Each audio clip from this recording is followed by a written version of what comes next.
வாராகி நமஸ்துதே. ஒருவருக்கு யோக நேரம் எப்போது வரும், அதை எப்படி கண்டுபிடிக்கலாம் என்பதற்கான ஜோதிட விளக்கத்தை இந்த வீடியோவில் பார்க்கலாம்.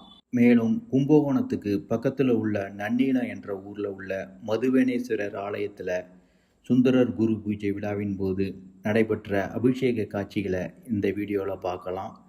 நரம்பு சம்பந்தமான நோய்கள் தீரவும் குழந்தை பேறு கிடைக்கவும் இங்கு வந்து மக்கள் வழிபாடு செய்து கொண்டு போகின்றாங்க.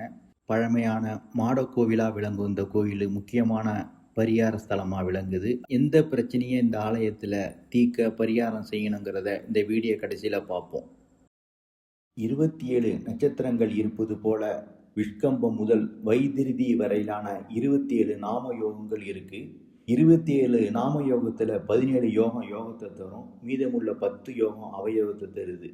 ஒவ்வொரு நட்சத்திரமும் ஒவ்வொரு மாதிரியான பலனை தருவது போல 27 நாம யோகமும் ஒவ்வொரு மாதிரியாக பலனை தரும். பொதுவாக நாம யோகத்தினால ஒருத்தவங்களுக்கு கிடைக்கிற நன்மையான பலனையும் தீமையான பலனையும் பற்றி இந்த வீடியோவில் பார்ப்போம். ஒவ்வொரு நாம யோகத்துக்கும் ஒரு நட்சத்திரம் யோகம் கொடுக்குற நட்சத்திரமாகவும் ஒரு நட்சத்திரம் அவயோகம் கொடுக்குற நட்சத்திரமாகவும் செயல்படும். யோகம் கொடுக்கக்கூடிய நட்சத்திரத்தோட அதிபதி யோகி என்றும் அவயோகம் கொடுக்கக்கூடிய நட்சத்திரத்தோட அதிபதி அவயோகி என்றும் சொல்லப்படுகிறது. உதாரணத்துக்கு பூர நட்சத்திரம் யோகம் கொடுக்குற நட்சத்திரமாக இருந்ததுன்னா பூர நட்சத்திரக்குரிய சுக்கிர கிரகம் யோகி கிரகமாக செயல்படும். சுக்கிரனோட மற்ற 2 நட்சத்திரமான பரணி பூராடம் சுமாரான பலனை தான் தரும். முழுமையான பலனை யோகி நட்சத்திரமான பூரம் மட்டுமே தரும்.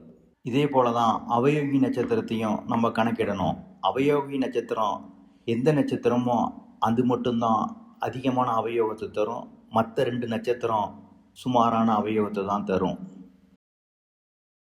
யோக நட்சத்திரம் எப்படி யோகத்தை தருதுன்னு இப்போ பார்ப்போம்.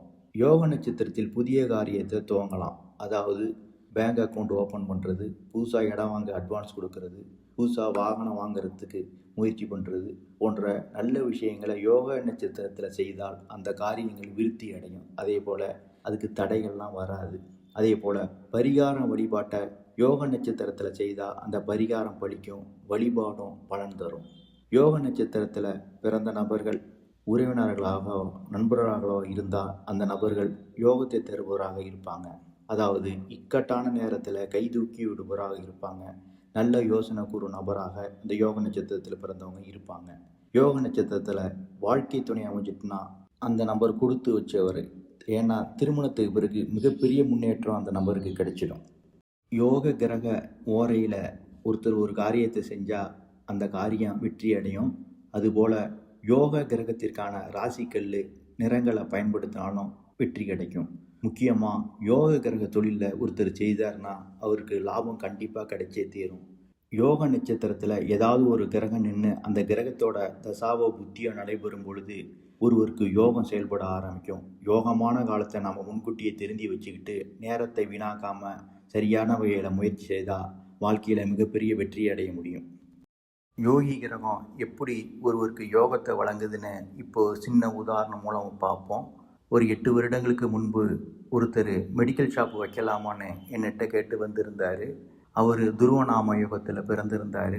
அதனால் நீங்கள் தாராளமாக மெடிக்கல் ஷாப் வைக்கலான்னு நான் சொல்லியிருந்தேன். ஏன்னா துருவநாம யோகத்துக்கு மூல நட்சத்திரம் யோகம் கொடுக்குற நட்சத்திரமாக இருக்கும். மூல நட்சத்திரம் கேதுக்குரிய நட்சத்திரம். கேதுக்குரிய தொழில் தான் மெடிக்கல் ஷாப்பு.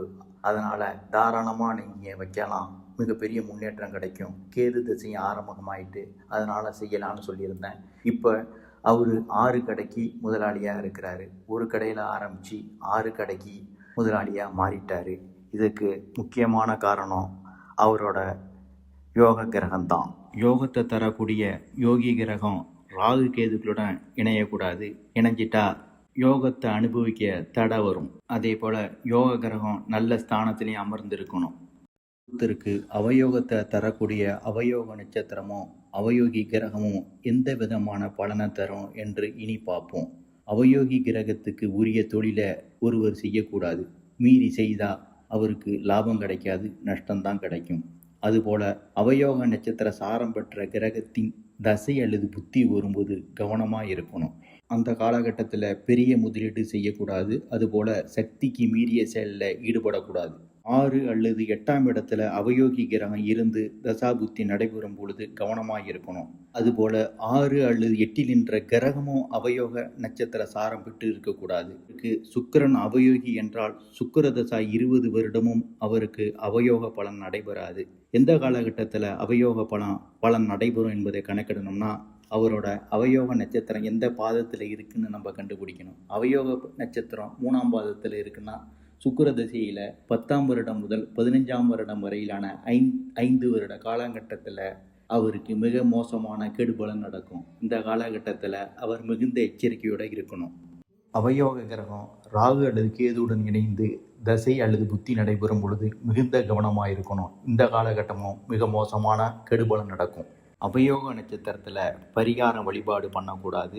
அதுபோல் அவயோக நட்சத்திரத்துக்காரங்கள்ட்ட கவனமாக பழகணும். குறிப்பாக அவங்கள்ட்ட யோசனைகளை கேட்கக்கூடாது. அதுபோல் புதிய காரியங்களையும் முக்கியமான காரியங்களையும் அவயோக நட்சத்திர நாளில் பண்ணக்கூடாது. மீறி பண்ணால் அந்த காரியம் வெற்றி பெறாது.